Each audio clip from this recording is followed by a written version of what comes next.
Olá, meus amigos, olá, minhas amigas do Legislação Integrada. Aqui quem fala é o professor Bruno Valente e nossa conversa de hoje é sobre o informativo de número 1087 do STF. Antes de começar, aquele convite de sempre para você que vem sempre aqui, mas não está inscrito no nosso canal, seja no Spotify, Deezer, Apple Podcasts, Google Podcasts ou no YouTube, não deixa de ativar o sininho para ficar sabendo de todas as novidades. Nos segue também no Instagram, @legislação_integrada, onde todo dia tem novidade. E por último, mais importante de todos os convites, acesse legislaçãointegrada.com.br. Lá você vai conhecer o Clube da Lei, que é nosso clube de membros que te dá acesso a todos os materiais de lei seca e jurisprudência e também a mais de 100 planos de leitura focados em carreiras ou editais específicos.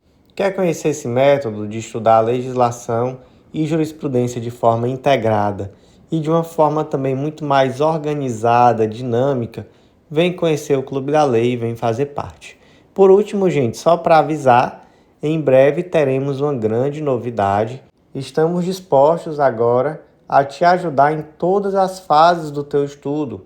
Então, estamos trabalhando em um curso de organização de estudo para concurso público.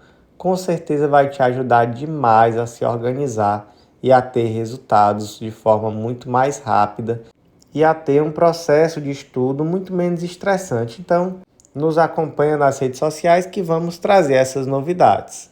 Sem mais delongas, vamos para o primeiro julgado do dia, que foi inserido na Lei 8.906 de 94, que é o Estatuto da OAB, e o destaque ficou da seguinte forma: é inconstitucional por ofensa aos princípios da isonomia, da moralidade e da eficiência administrativa, norma que permite o exercício da advocacia em causa própria, mediante inscrição especial na OAB, aos policiais e militares da ativa, ainda que estritamente para os fins de defesa e tutela de direitos pessoais. Isso aqui, gente, foi uma novidade incluída lá em 2022 pela Lei 14.365 de 2022. Segundo essa alteração no texto do Estatuto da OAB, tanto os policiais, e aqui entra inclusive policial civil, federal, enfim, quanto militares em geral, poderiam exercer a advocacia em causa própria, estritamente para fins de defesa e tutela de direitos pessoais, e isso se faria mediante uma inscrição especial na OAB. E aí, vedada, a participação em sociedade de advogados. Mas, pelo menos para a defesa pessoal, ele poderia se inscrever na OAB através de uma inscrição especial, que lhe conferiria a capacidade postulatória em relação a essas causas próprias na defesa de seus próprios direitos. E aí, esse dispositivo é constitucional?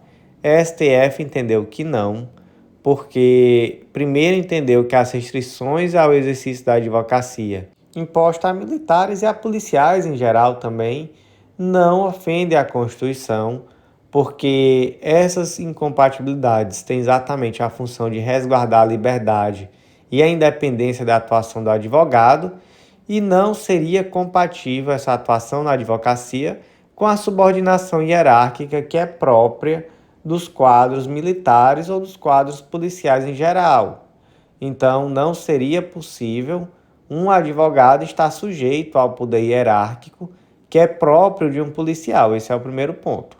O segundo grande ponto foi o de que possibilitar a advocacia a policiais facilitaria grandes abusos. Por quê? Porque pela sua própria posição, o policial tem um acesso muito facilitado, por exemplo, a autos de investigação, a inquéritos, a processos. E isso poderia, de alguma forma, desequilibrar a relação processual e ainda traria um risco de abusos, tráfico de influência, práticas que coloquem em risco a independência e liberdade da advocacia. Então, enfim, o STF entendeu que isso aqui poderia trazer uma série de grandes problemas e que, por isso, esse dispositivo seria inconstitucional. Portanto, foram julgados inconstitucionais os parágrafos 3º e 4º do artigo 28 do Estatuto da OAB, que foram incluídos pela Lei 14.365 de 2022. Próximo julgado do dia inserido na Constituição Federal, e aqui temos dois destaques. O primeiro ficou da seguinte forma: é inconstitucional por ofender o princípio da assimetria, norma de Constituição Estadual que prevê edição de lei complementar para disciplinar as atribuições do Estatuto das Carreiras Exclusivas de Estado, visto que essa exigência não encontra paralelo na Constituição Federal, sobretudo em relação à carreira policial.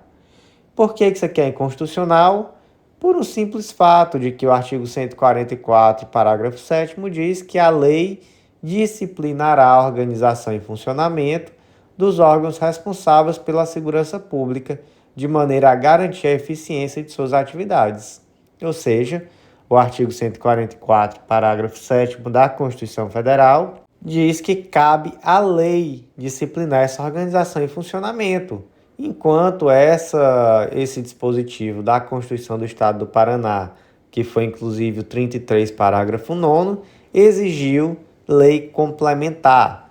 Então, a Constituição Estadual, melhor dizendo, ela não guardou simetria com a Constituição Federal e por isso ela é inconstitucional, mas também, vamos lá, a aprovação de lei complementar não vai importar nenhum tipo de vício, até porque é mais difícil aprovar uma lei complementar do que uma lei ordinária. Então, a lei complementar que tenha sido eventualmente aprovada permanece valendo. Só que para todos os efeitos, agora, ela vai ter natureza, ela vai ser tratada em todos os efeitos como uma lei ordinária. Segundo destaque, é inconstitucional por violar o devido processo legal e o princípio da não culpabilidade, norma estadual que prevê a supressão remuneratória de policial investigado em sede de sindicância.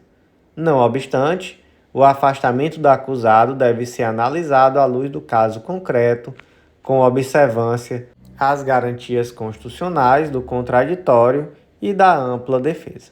Os dispositivos aqui impugnados estão na Lei Complementar 14 de 82 do Paraná, que basicamente determinam aqui que, instaurado uma sindicância, um processo administrativo, ou havendo durante seu curso conveniência para a instrução ou para o serviço policial, poderá o Corregedor-Geral da Polícia Civil, por despacho fundamentado, ordenar o afastamento preventivo do policial civil até 90 dias, prorrogáveis uma única vez por até 60 dias, quando o recomendar a moralidade administrativa ou a repercussão do fato. Então, até aqui tem problema? Essa possibilidade de afastamento preventivo do policial civil investigado? Não, até aqui não tem problema, é possível. O problema está no artigo 216, parágrafo 1º, que diz que o Corregedor-Geral da Polícia Civil decidirá fundamentadamente pelo afastamento temporário ou não do exercício do cargo ou das funções, com supressão das vantagens previstas nesta lei do servidor policial civil processado criminalmente. Então, o grande problema está aqui nessa possibilidade de supressão de vantagens durante esse afastamento. E aí temos que entender que existe uma presunção de inocência que vai até o trânsito em julgado, de sentença penal eventualmente condenatória ou de processo administrativo que esteja transitando. Então, existe uma presunção de inocência.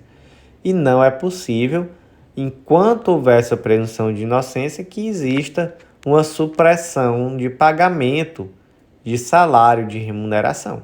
Então, em relação a esse ponto, esse dispositivo é inconstitucional. Os demais pontos impugnados dessa lei foram declarados constitucionais. Quais foram esses pontos? Primeiro, a necessidade de um representante da Procuradoria-Geral do Estado no Conselho da Polícia Civil, nenhum problema. Segundo ponto, a possibilidade de aplicação subsidiária de normas análogas constantes no Código de Processo Penal, nas hipóteses de aparente anomia da Lei Complementar 16 do Paraná. Ou seja, a Lei Complementar não traz uma solução para esse caso. Vamos ver o que diz o Código de Processo Penal para aplicar aqui de forma subsidiária quando a situação for análoga. Tem problema em relação a isso? Não tem problema nenhum. E mesmo que essa previsão não estivesse expressamente Esse método decorreria da própria Lei de Introdução às Normas do Direito Brasileiro, da própria LINDB. Próximo julgado do dia, inserido na Constituição Federal, destaque da seguinte forma: é inconstitucional, por violação à competência privativa da União para legislar sobre o direito do trabalho, lei estadual que obriga hospitais públicos e privados a criarem uma sala de descompressão para ser utilizada por enfermeiros, técnicos de enfermagem e auxiliares de enfermagem. Então vamos lá. Lei número 17.234 de 2020 do Estado de São Paulo trouxe exatamente essa exigência que os hospitais, tanto públicos quanto privados, tivessem uma sala de descompressão a ser utilizada pelos enfermeiros, técnicos de enfermagem, auxiliares de enfermagem, etc. Qual é o problema? É que essa lei trata sobre que tema? Trata sobre o direito do trabalho. Trata aqui, para ser mais exato, de uma norma de saúde do trabalho, De quem é a competência para legislar sobre direito do trabalho? Da União, artigo 22, inciso 1. Compete privativamente à União legislar sobre direito civil, comercial, penal, processual, eleitoral, agrário, marítimo, aeronáutico, espacial e do trabalho. Então, não é possível uma lei estadual tratar sobre o direito do trabalho e, portanto, essa lei é inconstitucional. E ainda se viu aqui, na verdade, um vício de iniciativa, porque a iniciativa aqui deveria ter sido do chefe do Poder Executivo, porque se trata aqui de uma lei que regula a relação dos próprios servidores públicos. Então, também com base nesse argumento, se entendeu que existia também uma inconstitucionalidade formal por vício de iniciativa. Então, duas inconstitucionalidades aqui. Primeiro, uma inconstitucionalidade em virtude da competência ser privativa da União para legislar sobre esse tema. E segundo, uma inconstitucionalidade decorrente de vício de iniciativa.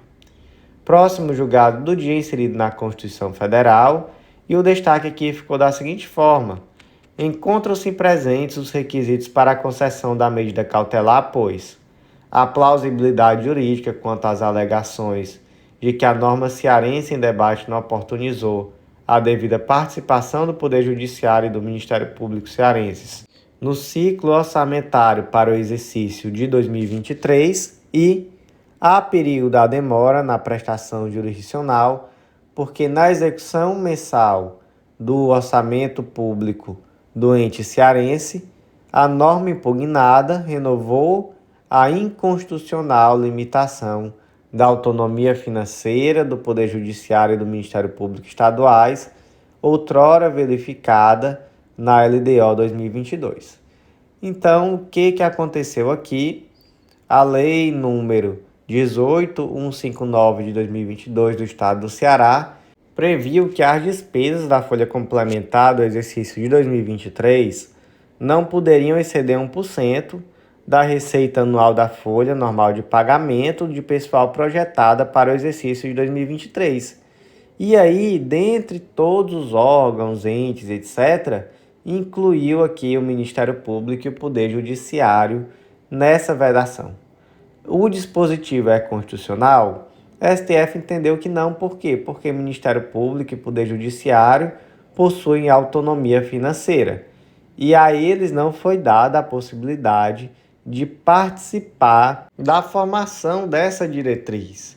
Então não é possível que unilateralmente se imponha uma limitação orçamentária financeira ao Ministério Público e ao Poder Judiciário, tendo em vista que estes possuem autonomia orçamentária. Então, foi deferida aqui uma medida cautelar e esses dispositivos, então, não poderão ser aplicados, não sendo possível, então, essa limitação, até que venha uma decisão em sentido final.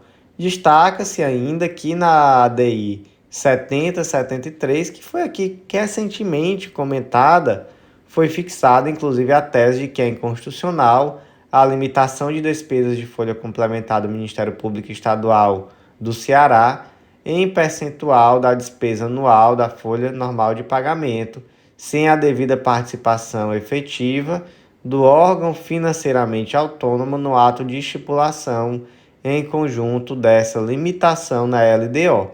Então, já existe até mesmo uma decisão, foi na Lei 7073, que trata sobre um tema muito semelhante e que ali o STF resguardou a autonomia orçamentária do Ministério Público do Estado do Ceará. Então, tudo indica, que essa liminar posteriormente vai ser confirmada e, de toda forma, ela já de agora suspende os efeitos dessa lei. Próximo julgado do dia é uma tese de repercussão geral, tema 651, e essa tese tem 3 destaques. Primeiro destaque é inconstitucional a contribuição à Seguridade Social a cargo do empregador rural pessoa jurídica, incidente sobre a receita bruta proveniente da comercialização da sua produção, prevista no artigo 25, incisos 1 e 2 da Lei 8870 de 94, com redação anterior à Emenda Constitucional 20 de 98. Então vamos lá. O artigo 25 da Lei 8870 de 94, aqui o texto original. Depois ele foi alterado, mas esse aqui é o texto original. Ele traz que a contribuição devida à Seguridade Social pelo empregador, pessoa jurídica que se dedique à produção rural, passa a ser a seguinte: 2,5% da receita bruta proveniente da comercialização da sua produção e 0,1% da receita bruta proveniente da comercialização da sua produção para o financiamento da complementação das prestações por acidente do trabalho. Acontece que até então, o texto do artigo 95, inciso 1 da Constituição Federal dizia que a Seguridade Social será financiada por toda a sociedade, de forma direta e indireta, nos termos da lei, mediante recursos provenientes dos orçamentos da União, Estado, DF e municípios, e das seguintes contribuições sociais. Inciso 1, dos empregadores, incidentes sobre folha de salário, faturamento e lucro. E aí veio o debate. A Lei 8870 trouxe como base de cálculo da contribuição a receita bruta proveniente da comercialização de sua produção. Por sua vez, a Constituição Federal trazia a possibilidade de incidência sobre salário, faturamento e lucro. Tinha receita bruta? Não tinha. Então, o que se entendeu? Que essa disposição era constitucional. Professor, e qual é a diferença de receita bruta para faturamento? Em síntese, receita bruta é o valor total gerado por uma empresa apenas através da venda de seus produtos e serviços. E o faturamento representa não só o ato de faturar, mas, sobretudo, o somatório de todos os produtos e vendas de todas as atividades num dado período. Ou seja, é o somatório de todas as receitas decorrentes da atividade econômica geral da empresa. Então, existe aqui uma diferença entre receita bruta e faturamento e, no final das contas, se entendeu que esse dispositivo era inconstitucional. Tese 2. É constitucional a contribuição à Previdência Social a cargo do empregador rural pessoa jurídica, incidente sobre a receita bruta proveniente da comercialização de sua produção, prevista no artigo 25, incisos 1 e 2 da Lei 8870 de 94, com redação dada pela Lei 10.256 de 2001. Em resumo, o que aconteceu? Veio a emenda constitucional de número 20, alterou aqui o texto do artigo 95 da Constituição Federal e passou a trazer a possibilidade de incidência dessas contribuições também sobre a receita. Então trouxe aqui folha de salário, receita, faturamento, enfim, trouxe agora receita e trouxe lucro, também, como já tinha. A novidade então foi que acresceu receita. E da mesma forma, para evitar que qualquer debate sobre possibilidade de constitucionalidade superveniente, esse debate não existe, já que a Lei 10.256 de 2021 alterou o texto do artigo 25 da Lei 8870, continuou trazendo receita bruta proveniente da comercialização, mas mudou aqui os percentuais, passou a ser 1,7% da receita bruta e o mesmo 0,1% da Receita Bruta, só que aqui para financiamento de complementação das prestações de acidente do trabalho. Então a pergunta é, esse novo dispositivo, da forma como está aqui, já com a nova redação dada pela Lei 10.256 de 2001 e com a alteração no texto da Constituição pela Emenda Constitucional de número 20 de 98, passa a ser então constitucional? E a resposta é sim, passa a ser constitucional. E o terceiro ponto, é constitucional a contribuição social destinada ao Serviço Nacional de Aprendizagem Rural, de que trata o artigo 25, parágrafo 1º da Lei 8870 de 94, inclusive na redação conferida pela Lei 10.256 de 2001. E aqui o problema, inicialmente, é de que essa contribuição social destinada ao Senar tem a mesma base de cálculo dessa primeira contribuição social que a gente conversou.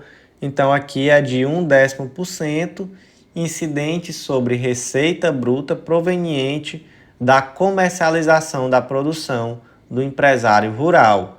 E aí pergunta-se, é constitucional essa contribuição com o mesmo fato gerador de outra contribuição?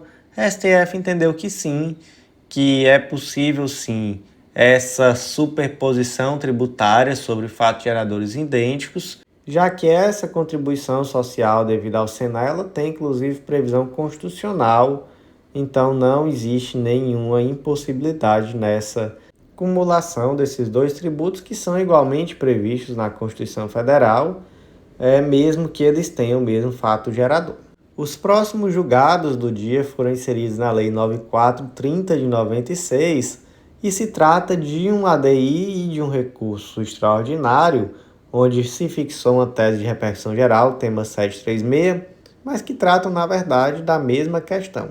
Primeiramente, a ADI 4905, o destaque ficou da seguinte forma: é inconstitucional por violar o direito fundamental de petição e o princípio da proporcionalidade a aplicação de multa isolada pela mera não homologação de declaração de compensação quando não caracterizados má-fé, falsidade, dolo ou fraude. E a tese de repercussão geral, tema 736, é inconstitucional a multa isolada prevista em lei para incidir diante da mera negativa de homologação de compensação tributária, por não consistir em ato ilícito com a aptidão de propiciar a automática penalidade pecuniária. Trata-se aqui da Lei 9430 de 96 e especificamente do parágrafo 17 do artigo 74. Será aplicada multa isolada de 50% sobre o valor do débito objeto de declaração de compensação não homologada, salvo no caso de falsidade da declaração apresentada pelo sujeito passivo. Então, olha só que lei absurda, né? Vamos lá. Porque, primeiramente, o que é uma compensação tributária? É um procedimento segundo o qual permite que o contribuinte compense um crédito tributário que ele possui com uma dívida tributária que ele também possui. Via de regra, isso é realizado entre tributos da mesma espécie e do mesmo ente federativo. Então, eu tenho um crédito de ICMS e eu tenho um débito de ICMS, eu consigo compensar crédito e débito. E aí, o que esse dispositivo disse? Que se você requerer uma compensação tributária e essa compensação tributária não for homologada, você paga uma multa de 50%. Ah, mas vai avaliar se foi uma fraude, se foi um objetivo fraudulento? Não. Você requereu compensação, não foi homologada, multa de 50%. Gente, isso aqui é uma aberração. Então, o dispositivo não é constitucional porque não é adequado para coibir fraude, falsidade ou abuso de direito. Eis que essas condutas não fazem parte do preceito antecedente para aplicar a sanção. Então, para aplicar a sanção, não se avalia se houve fraude, falsidade ou abuso de direito, simplesmente se avalia se foi não homologada. E 2, a penalidade da multa não atende ao teste da necessidade, por existirem mecanismos menos gravosos ao contribuinte de boa-fé para a proteção dos interesses do fisco. Então, esse dispositivo foi julgado inconstitucional e que bom, porque realmente era um dispositivo aberrante. Então, meus amigos, por hoje foi isso. Eu agradeço a vocês que ouviram até o final. Refaço aquele convite, acesse legislaçãointegrada.com.br, vem fazer parte do nosso clube de membros, o Clube da Lei. Nós te aguardamos com a certeza de que esse material vai ajudar muito nos seus estudos daqui para frente, vai te trazer uma organização, uma sistematização, um ganho de tempo através da integração da lei seca com a jurisprudência, enfim. Só tem vantagem, vem fazer parte, que eu tenho certeza que temos muito a contribuir contigo. Te aguardo no nosso próximo podcast. Até lá.